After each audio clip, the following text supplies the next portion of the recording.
नमस्कार, times of Swaraj के खास कार्यक्रम संघ पर सर्जिकल स्ट्राइक में आप सबों का स्वागत है और मैं हूं संतोष सिंह। थोड़ा आपको अटपटा लग रहा होगा कि इस देश में मोदी जैसे मजबूत प्रधानमंत्री हैं, बीजेपी की कई राज्यों में सरकार है, उसके बावजूद बीजेपी के शासित राज्यों में अगर संघ पर सर्जिकल स्ट्राइक हो रहा है तो मतलब समझिए कुछ न कुछ चीज़ें जरूर चल रही हैं। जी हाँ, हम बात कर रहे हैं हरियाणा में हुई हिंसा की।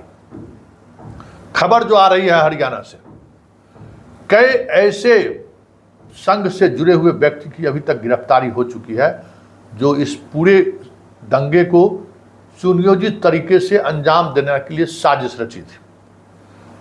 और ये जो भी साजिश करता थे उसको गुरुग्राम की पुलिस एक एक करके गिरफ्तार कर रही है। गिरफ्तारी की वजह क्या है, क्यों इस तरीके से पुलिस एक्शन ले रही है, थोड़ा समझना मुश्किल है, क्योंकि वहाँ पे सरकार बीजेपी की ही सरकार नहीं है।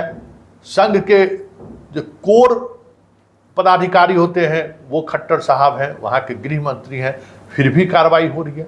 कुछ तो बात होगी, लेकिन ये सारी चीज़ें अंदर कारपेट चल रहा था कि जो गिरफ्तारी हो रही थी वो अंदर कारपेट चल रहा था। लेकिन कल जो एक गिरफ्तारी हुई है वो सारी चीज़ें अब सामने आ गई है कि कुछ न कुछ चीज़ें चल रही है इस देश में। जी हाँ, सुदर्शन चैनल के एडिटर मुकेश कुमार को गुड़गांव की पुलिस ने गिरफ्तार कर लिया है। ये मुकेश कुमार अपने ही बिहार के हैं, पटना के हैं और संघ के काफ़ी करीब रहे हैं और उसी करीबी का ये लाभ उठाते रहे हैं। पत्रकारिता कैरियर में 4 चांद इनका लगता गया और पहुँचते पहुँचते ये गुरुग्राम पहुँच गए। सुदर्शन चैनल में थे। इनका रिश्ता संघ से कैसा रहा है तस्वीरों के सहारे आप देख सकते हैं कि मोहन भागवत के करीब कितने नज़दीक हैं। इनका ड्रेस देखिए, ये पत्रकार है, इनका ड्रेस देखिए किस तरीके का ड्रेस है, देख रहे हैं ना, ये पत्रकार का ड्रेस है। समझ गए, इनकी यही शैली रही है कि किस तरीके से हम सांप्रदायिक भावनाओं को भड़काएं। ये गुरुग्राम में भी बैठ के, पटना से पहुँचे गुरुग्राम, वहाँ बैठ कर यही काम कर रहे थे, ट्वीट कर रहे थे, एक से एक भड़काऊ ट्वीट कर रहे थे कि अल जजीरा जो है कैसे जो है सो यहाँ के यूथ को बरगला रहा है। अल जजीरा चैनल के बारे में बात कर रहे हैं, वो बरगला रहा है और पुलिस को मिसलीड कर रहा है। समझ गए ना, तो इनको कल गिरफ्तार कर लिया और गिरफ्तारी भी कुछ इस तरीके से नहीं किया है, गिरफ्तारी भी ठीक उसी अंदाज में किया है जिस अंदाज में नूर में जो हत्याएं हुई हैं, जो घटनाएं घटी हैं, उस मामले में जो गिरफ्तारी हुई है ठीक उसी अंदाज में गिरफ्तारी हुई है। शुरुआती दौर में तो सुदर्शन चैनल हाय तबाह मचाए हुए था कि अपहरण कर लिया, मेरा एडिटर को अपहरण कर लिया। लेकिन थोड़ी देर बाद जब उन्हें पता चला कि उसकी गिरफ्तारी हुई है तो अब कह रहे हैं कि भाई लोकतंत्र में मीडिया पर हमला है। अरे भाई सुदर्शन, तू तो सरकार का मूथ पीस है। अरे तोरा कौन लोकतंत्र का खतरा न महसूस हो रहा है, तुमको कौन देखने वाला है। लेकिन सोचो कि तुम्हारे एडिटर की गिरफ्तारी हो गया, मतलब कुछ तो बात है, कुछ तो चीज़ें चल रही हैं, कुछ तो प्रशासन के अंदर अब वो गर्माहट या कसम का शुरू हो गया है। क्योंकि देखिए, कुछ भी हो, प्रशासन को शासन चलाना रहता है और शासन में अगर वो इस तरीके की अनदेखी करेगा तो ज़्यादा दिनों तक प्रशासन वो चला नहीं सकता है।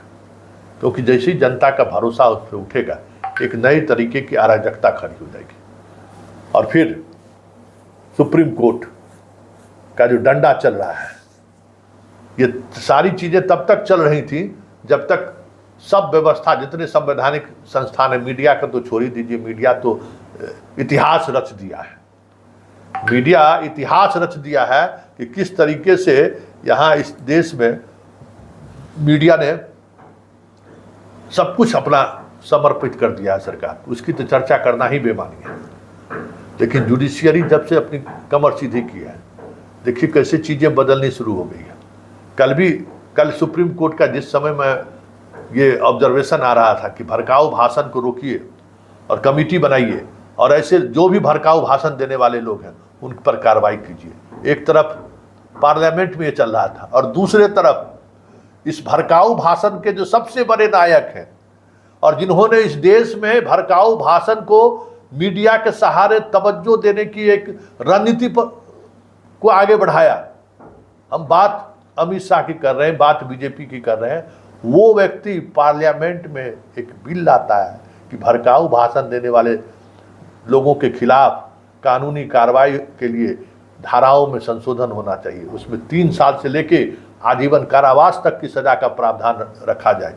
वो बिल उन्होंने पेश किया है। बताइए कितना डरे हुए सहमे हुए हैं कि अब क्या होगा, कहना मुश्किल है। चीज़ें कैसे अपने हाथ से निकलते जा रहा है वो देखिए। कह रही है अंग्रेज का कानून हम बदल रहे हैं। ये भड़काऊ भाषण वाला तो कानून अंग्रेज का दिया हुआ नहीं है। ये भड़काऊ भाषण कौन दे रहा है? सांप्रदायिक तनाव कौन उत्पन्न करा रहा है भाषण दे देके?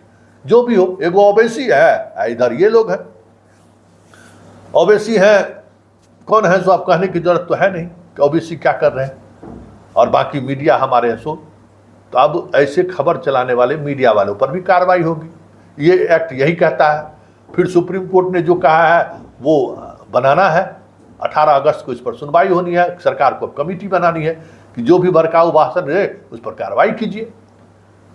कल पूरे दिन सर्वोच्च न्यायालय से लेके संसद तक यही इसी विषय पर मंथन चल रहा था, और शाम होते होते मुकेश कुमार की गिरफ्तारी हो जाती है। देखिए ये गिरफ्तारी साधारण बात नहीं है, इन बातों को समझिए। ये गिरफ्तारी कई तरह के संकेत दे रहे हैं। या तो संघ ऐसे लोगों को अब अपने आजू बाजू से हटाना चाहती है, ये भी हो सकता है, क्योंकि संघ के लोगों से जो हमारी बातचीत होती है, अक्सर बातचीत होती है, घंटों बातचीत होती है, वो भी मान रहे हैं कि हम इस स्थिति तक समाज को ले जाना नहीं चाहते थे। हमारी सिर्फ इतना ही थी कि जो तुष्टीकरण की राजनीति है वो राजनीति बंद होनी चाहिए। लेकिन बात अब हमारे हाथ से भी बाहर चली गई है। जिस तरीके से लोग मॉब लिंचिंग या हिंसा का सहारा ले रहे हैं, जिस तरीके से बात बात पर दोनों समुदाय आमने सामने हो रहे हैं, ये तो देश की तोड़ने वाली स्थिति उत्पन्न हो जाएगी।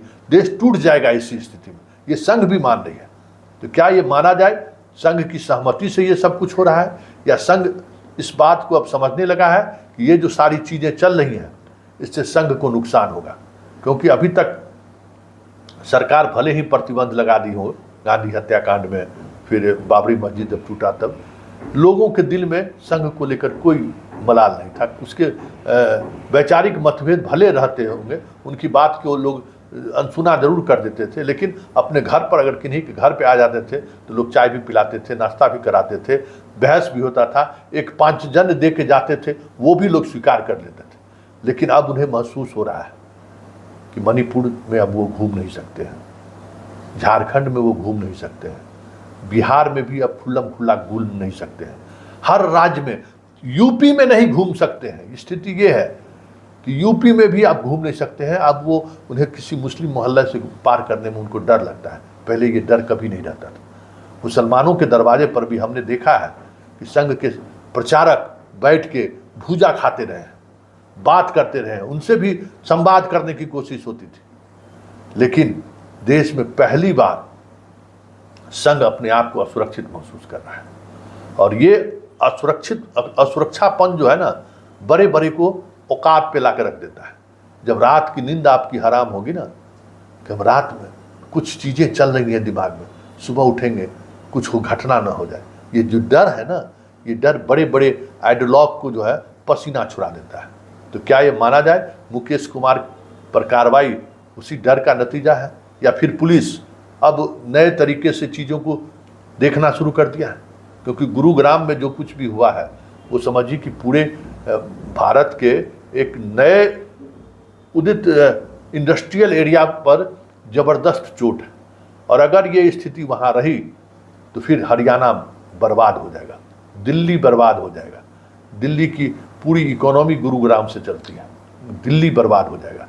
लोग बहुत सारे इंडस्ट्रियलिस्ट गुड़गांव की तरफ मूव किए कि चले वहाँ शांति है, लेकिन जिस तरीके से ये चीज़ें बढ़ रही हैं, बहिष्कार की बात हो रही है, सिख, राजपूत, जाट मुसलमानों के पक्ष में खड़े हो रहे हैं, एक अलग तरीके से समाज में बंटवारे की स्थिति उत्पन्न हो रही है, तनाव का रास्ता बदल रहा है, तो स्वाभाविक है ऐसे में ये चीज़ें सामने होंगी। और इस स्तर पर मुकेश, 2 और रिपोर्टर इसका गिरफ्तार हुआ है, और ये कड़ी को जोड़िए, मनीष कश्यप से ये सिलसिला शुरू हुआ है। मनीष कश्यप भी संघ का स्लीपर सेल का सबसे बड़ा सेनापति रहा है बिहार में। आज जो कुछ भी कानूनी जो प्रावधान या कानूनी जो मदद उसको मिल रहा है, उसके पीछे पूरे संघ है। आज जो गौर करेंगे तो उसके पीछे पूरी तौर पर संघ खड़ी थी। लेकिन अब संघ को भी लगने लगा है कि ऐसे तथ्यों के साथ खड़े होने पर समस्याएं खड़ी हो सकती हैं, लोगों का भरोसा हमसे टूट रहा है। ये संघ के लिए एक संकेत है कि आप हिंसा को, हिंसा के सहारे जिस तरीके से समाज को हिंसक बना रहे हैं, आज नहीं तो कल उस हिंसा के आप भी शिकार होंगे। ये साफ कई घटनाओं के बाद परिलक्षित होना शुरू हो गया।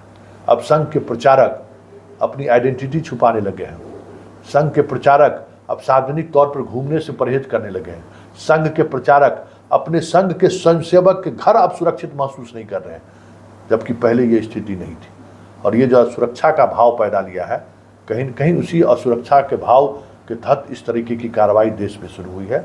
और भड़काऊ भाषण को लेकर जो बातें सुप्रीम कोर्ट ने कही है, जो बातें अब अमित शाह सदन में कह रहे हैं, ये तय मानिए 4-5 महीने के अंदर इस तरीके की चीज़ें आपको करने वाले, सोशल मीडिया पर भड़काऊ बातें कहने वाले तमाम ऐसे लोग जेल के अंदर हो तो कोई बड़ी बात नहीं हो।